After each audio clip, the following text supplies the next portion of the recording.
शिवसेना आमदार अपात्रता सुनावणीमध्ये सुनील प्रभूंच्या व्हीपवरून बराच खल झालाय। महेश जेठमलानी यांनी प्रभूंना खोटं ठरवण्याचा प्रयत्न केला। प्रभूंवर सुद्धा आपली साक्ष बदलण्याची वेळ आली आहे। बुधवारच्या सुनावणीमध्ये नेमकं काय घडले बघूया एक रिपोर्ट। शिवसेना आमदार अपात्रतेच्या सुनावणीत ठाकरे गटाचे प्रतोद सुनील प्रभू यांची सलग 3 दिवस उलट तपासणी होणार आहे। या उलट तपासणीचा बुधवारचा दुसरा दिवस होता, तर सलग 5 दिवस ही सुनावणी सुरू राहील। या सुनावणीमध्ये 21 जून 2022च्या व्हीपवरून प्रभूंना सवाल विचारले जातात। दरम्यान बुधवारच्या सुनावणीत नेमकं काय घडलं यावर एक नजर टाकूया। जेठमलानी यांनी प्रभूंना प्रश्न केला, प्रतिज्ञापत्रात 50व्या परिच्छेदामध्ये जे पत्र तुम्ही जोडलं आहे त्यावर तुमची सही आहे का? प्रभूंनी होय असं उत्तर दिलं। जेठमलानी म्हणाले, हे पत्र तुम्ही एकनाथ शिंदे यांना उद्देशून लिहिलंय का आणि त्याचा अर्थ तुम्हाला कोणी मराठीत समजावून सांगितलाय का? प्रभू म्हणाले, होय, हे पत्र एकनाथ शिंदे यांना उद्देशून आहे आणि त्याचा मजकूर मला मराठीत समजावून सांगण्यात आलाय। जेठमलानी म्हणाले, आपण कथित पत्र एकनाथ शिंदे यांना उद्देशून लिहिलंय, मग हे इंग्रजीत का लिहिलं गेलं? मराठीत लिहिलेलं पत्र कायदेशीर प्रयोजनासाठी वापरता येणार नाही का? प्रभू म्हणाले, नाही, हे म्हणणं चुकीचं आहे। मला असं वाटलं म्हणून मी लिहिलं, कदाचित त्यावेळी मला ज्ञात नव्हतं। आता मला हे पाहिल्यावर कळले की मराठी देखील चालते, भविष्यात कायदेशीर बाबींसाठी आवश्यकता भासू शकते म्हणून पत्र इंग्रजीत लिहिलं आहे। जेठमलानी म्हणाले, जेव्हा आपल्या कोणत्याही पत्रासंदर्भात कायदेशीर बाबी उद्भवतील असं वाटतं तेव्हा आपण इंग्रजी भाषेत पत्र लिहिता असं म्हणणं योग्य आहे का? प्रभू म्हणाले, हे खोटं आहे। जेठमलानी म्हणाले, आपल्याला या पत्रासंदर्भात असं का वाटलं की कायदेशीर पेच उद्भवू शकतो? प्रभू म्हणाले, त्यावेळी राजकीय पेच निर्माण झाला होता, त्यामुळे वाटलं की भविष्यात कायदेशीर पेच उद्भवू शकतो। जेठमलानी म्हणाले की या संदर्भात कायदेशीर प्रक्रिया उद्भवू शकते असे 22 जून 2022 रोजी प्रथमच आपल्याला वाटले का? प्रभू म्हणाले, यापूर्वी विधिमंडळात असे पेच निर्माण झाले, त्यावेळी ते पेच न्यायालयात गेले व दाद मागितली गेली, हा पूर्व इतिहास होता म्हणून मला हे वाटले। जेठमलानी म्हणाले, इंग्रजीत लिहिलेले हे एकमेव पत्र आहे का? प्रभू म्हणाले, नाही। जेठमलानी पुढे म्हणाले की या पत्रातील भाषा तुमची स्वतःची आहे का?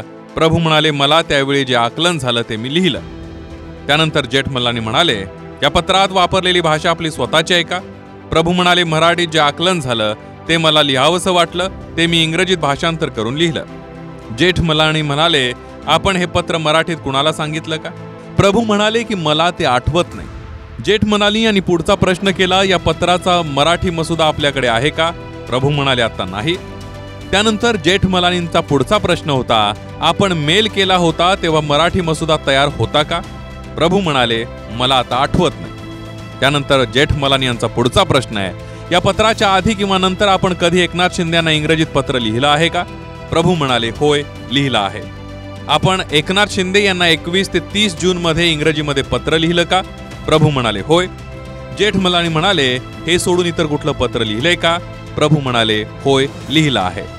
जेठमलानींनी पुढचा प्रश्न केला, आता ते आपण सादर करू शकता का? प्रभू म्हणाले, रेकॉर्डवर आहे। 22 जून 2022चं पत्र एकनाथ शिंदे यांना कोणत्या माध्यमातून दिलं? प्रभू म्हणाले, व्हॉट्सअपच्या माध्यमातून।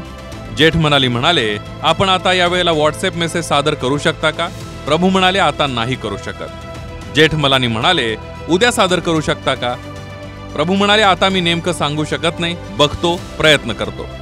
जेठमलानी म्हणाले, आपण हा व्हॉट्सअप संदेश आपल्या फोनमध्ये सेव्ह करून ठेवला आहे का?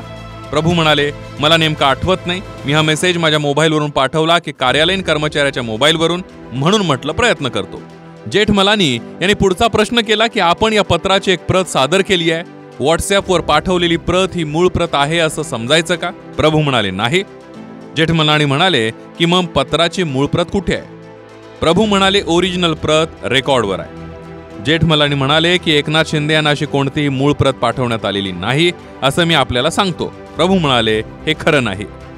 सुनावणी दरम्यान लंच ब्रेक घेण्यात आला, पण लंच ब्रेक नंतर मात्र प्रभू यांनी आपली साक्ष बदलल्याचं दिसलं। शिंदे यांना व्हॉट्सअप मेसेज नव्हे तर मेलद्वारे पत्र पाठवलं होतं। लंच ब्रेकमध्ये तपासल्यावर मेलद्वारे पत्र पाठवल्याचं आढळून आलं असं सुनील प्रभू म्हणालेत। त्यानुसार साक्ष बदलण्याची मागणी प्रभू यांच्याकडून करण्यात आली, त्याला विधानसभा अध्यक्षांनी परवानगी दिली। जेठमलानी म्हणाले की प्रश्न क्रमांक 165च्या उत्तरामध्ये बदल केला आहे। आपण बोललात की आपण माहिती घेतली आहे, आपण कुणाकडून माहिती घेतली? मी माझ्या कार्यालयाकडून माहिती घेतली असं प्रभू म्हणाले। तर जेठमलानी पुढे म्हणाले, आपण ही माहिती व्यक्तीच्या कार्यालयात जाऊन घेतली की फोनवरून घेतली? प्रभू म्हणाले, माझ्यासोबत माझे सहकारी व सहाय्यक होते, त्यांना मी हे विचारलं, त्यांच्याकडून ही माहिती घेतली। तुम्ही स्वतः मेल केला होता का असं जेठमलानींनी विचारलं. मी स्वतः नाही तर माझ्या पार्टी ऑफिसमध्ये जोशी आहेत त्यांना मेल करायला सांगितलं असल्याचं प्रभू म्हणाले. आपण लंच ब्रेक दरम्यान जोशी यांच्याशी चर्चा करून त्यांनी हा मेल पाठवल्याची खात्री केली आहे का असा जेठमलानींनी प्रश्न केला. त्यावर प्रभू यांनी होय असं उत्तर दिलं. सुनावणी दरम्यान जेठमलानींचे प्रश्न आणि प्रभूंच्या उत्तरावेळी हशाही पिकला. सुनील प्रभूंनी जेठमलानींना कोपरखळीला गावली. सुनील प्रभू म्हणाले, जेठमलानींचा वांद्रेत मी प्रचार केलाय, जेठमलानी साहेब आगे बढो अशा घोषणाही दिल्या होत्या. जेठमलानी म्हणाले, हो मला माहित आहे तेव्हा युती होती. त्यावर राहुल नार्वेकर यांनी कोटीही केली. राहुल नार्वेकर म्हणाले, म्हणून तर सोपे प्रश्न येत नाहीये. जेठमलानी म्हणाले, जेवणाच्या सुट्टी दरम्यान असं काय आठवलं की तुम्ही जोशींसोबत बोललात. प्रभू म्हणाले, पत्र व्हॉट्सअपने पाठवलं असं म्हटलं होतं, पण माझ्या मनात शंका होती खरी बाजू पटलावर यावी म्हणून जोशींसोबत बोलून घेतलं. अखेर संध्याकाळी 5 वाजता बुधवारची सुनावणी संपली. बुधवारी सुनील प्रभू यांच्याकडून 22 जून 2022ला एकनाथ शिंदे यांना पाठवलेला मेल ठाकरे गटाकडून सादर करण्यात आला. हा मेल विधिमंडळ पक्ष कार्यालय सचिव विजय जोशी यांनी पाठवला होता. त्याची कॉपी विधानसभा अध्यक्षांसमोर ठेवण्यात आली. दरम्यान शिंदे गटाचे वकील महेश जेठमलानी यांनी सुनील प्रभूंनी साक्ष बदलल्याचा मुद्दाच महत्त्वाचा असल्याचं म्हटलंय. सुनील प्रभू को मैंने नहीं बुलाया, सुनील प्रभू को ठाकरे ग्रुप ने बुलाया. मैं उनको क्रॉस कर रहा हूँ, उसको अपोज कर रहा हूँ. मैं ये मेरा कोशिश है कि मैं उनको झूठा साबित करूं. महत्वाची बाब म्हणजे आमदार अपात्रता सुनावणीबाबत विधानसभा अध्यक्षांना ओव्हरटाईम करावा लागण्याची शक्यता आहे. हिवाळी अधिवेशनात अध्यक्षांसमोर सुनावणी घेण्याचं आव्हान आहे, कारण दिवसभर अधिवेशन आणि सायंकाळी त्यांना सुनावणी घ्यावी लागणार आहे. सर्वोच्च न्यायालयाने दिलेल्या मुदतीमध्ये सुनावणी घेण्यासाठी अध्यक्षांना तारेवरची कसरत करावी लागणार असल्याचं दिसतंय. तुर्तास शिंदे गटाच्या वकिलांना गुरुवारपर्यंत उलट साक्ष घेण्यास मुदत देण्यात आली आहे. तर 1 ते 11 डिसेंबर दरम्यान ठाकरे गटाचे वकील उलट साक्ष घेणार आहेत. 1 डिसेंबर पासून शिंदे गटातील 5 आमदार आणि एका खासदाराची उलट साक्ष घेतली जाईल. 30 नोव्हेंबर पर्यंत ठाकरे गटाची उलट तपासणी पूर्ण होणार. 1, 2, 7 आणि 8 डिसेंबर दरम्यान शिंदे गटाची उलट तपासणी होणार. 11 ते 20 डिसेंबर दरम्यान अंतिम सुनावणी होईल. 11 ते 15 आणि 18 ते 20 डिसेंबर दरम्यान अंतिम सुनावणी होईल. सुनावणीसाठी 21, 22 डिसेंबर असे अधिकचे 2 दिवस दिले जाण्याची शक्यता आहे. त्यामुळे उद्याच्या आणि पुढील सुनावणीत काय होणार, दोन्ही वकिलांकडून काय युक्तिवाद केला जाणार हे पाहणं महत्त्वाचं आहे. Bureau report, TV9 Marathi.